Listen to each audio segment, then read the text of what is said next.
समस्त को मो नमस्कार मु दीप्ति आपण मानक स्वागत करुछि मो यूट्यूब चैनल डीएस आंबिशन को। बीपीआरपी रा कार्यक्रम को नै ओडिशा जीविका मिशन रो आसिला नुवा चिठी अनुसार क्यों कार्य करबा को पड़िबो केबे सुधा करबा को पड़िबो ता आजिर वीडियो रे मु आपण मानक सहित आलोचना करबी। आशा करुछि आपण माने शेष जाय मोर ए वीडियो सह जोड़ी होई रहिबे। आपण मानकर सुचिंतित मतामत कमेंट बॉक्स जणाइबे। जदि वीडियोटी भल लागला तबे लाइक करिवे शेयर करिवे। जदि हम चैनल को नुवा करी विजिट करूछन्ते तबे सब्सक्राइब करिया को भूलिबे नै। स्वयं सहायक गोष्ठी रे शामिल थिबा प्रत्येक सदस्य मानकर प्रकृत रे एंटाइटलमेंट कोन दरकार सेमाने क्यों सरकारी योजना रे शामिल अछंती आगो को क्यों सरकारी योजना रे सेमाने शामिल होई परिबे सेमानक लागि लाइवलीहुड प्लान किपरि प्रस्तुत करा जिवो एथि लागि बीपीआरपी बा विलेज प्रॉस्पेरिटी रेजिलिएंस प्लान प्रस्तुत करा जाउ। एही बीपीआरपी को ऑनलाइन रे प्रस्तुत करा अछि। एथि लागि गोटे ऐप रहिछि जे ऐप माध्यम रे प्रत्येक स्वयं सहायक गोष्ठी रा प्रत्येक सदस्य मानकर डाटा को फिलअप करा जाउछि।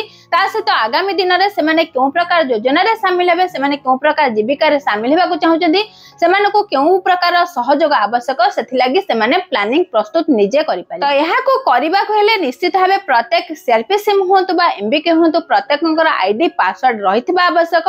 जो आईडी पासवर्ड को ब्लॉक लेवल ब्लॉक एडमिन ही प्रस्तुत करिवे जहा पूर्वरु प्रस्तुत होई सारछि। यहाँ सहित 2025-26 आर्थिक वर्ष रे जो माने एहा को व्यवहार करिवे जे बीपीआरपी प्रस्तुत करिवे सेमानक अंडर रे जेतोटी स्वयं सहायक गोष्ठी रहिछि सेही स्वयं सहायक गोष्ठी निश्चित भाबे मैपिंग होइतिबा आवश्यक। जो मैपिंग टी अगस्त 21 2025 रे ही क्लोज करा जायतिला अर्थात अगस्त 21 2025 रे प्रत्येक गोष्ठी सहायिका प्रत्येक एमबीके मानक अंडर रे जेतोटी स्वयं सहायक गोष्ठी रहिछि जेतोटी आंचलिक मंच रहिछि ताहाको मैपिंग करा जाय। किंतु कोनोसी कारणरु देखा गला जे अगस्त 21 2025 रे एनएमएम तरफरु जेतले मैपिंग को क्लोज करा गला किंतु ओडिसा रे प्रायतः प्रत्येक सेल्फी सुम होतबा एमबीके होतु से माने जेतोटी स्वयं सहायक गोष्ठी आंचलिक मंच ग्राम पंचायत स्तरीय संघरे कार्य करूछन्ती सेथि लागि जो एंटाइटलमेंट प्लान रहिछि बा जो लाइवलीहुड प्लान रहिछि सेथरे शामिल थिबा स्वयं सहायक गोष्ठी आंचलिक मंच ग्राम पंचायत स्तरीय संघ को मैपिंग करा जाय पारि नथिला जहा द्वारा कि वर्तमान बीपीआरपी के प्रस्तुत करा जाय पारु नाही। एथि लागि ओडिशा जीविका मिशन तरफरु एनएमएम को रिक्वेस्ट करा जायतिला जहा द्वारा कि वर्तमान एनएमएम माध्यम रे ही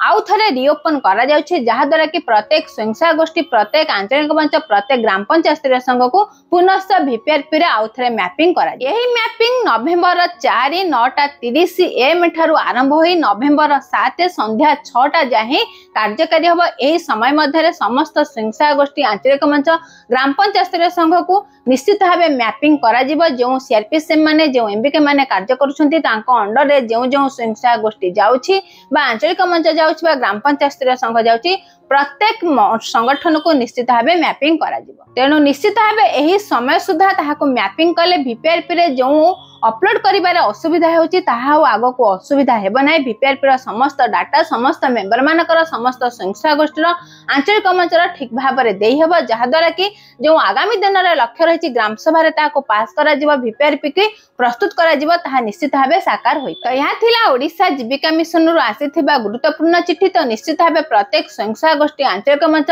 ग्राम पंचायत स्तरीय संघ बीपीआरपी रे मैपिंग हैला कि नै एथिरे निश्चित भाबे समस्त डाटा को बीएमएम रे समस्त सीआरपी सेम एमबीके माने दाखल करबा आवश्यक जहा द्वारा कि प्रत्येक कार्य आगो को सहजरे होई पारे। एही परि आगो को नुवा अपडेट जानिबा लागि निश्चित भाबे हम चैनल डीएस आंबिशन से जोड़ी होई रहंतु। समस्त को मो तरफरु हम चैनल तरफरु बहुत बहुत धन्यवाद।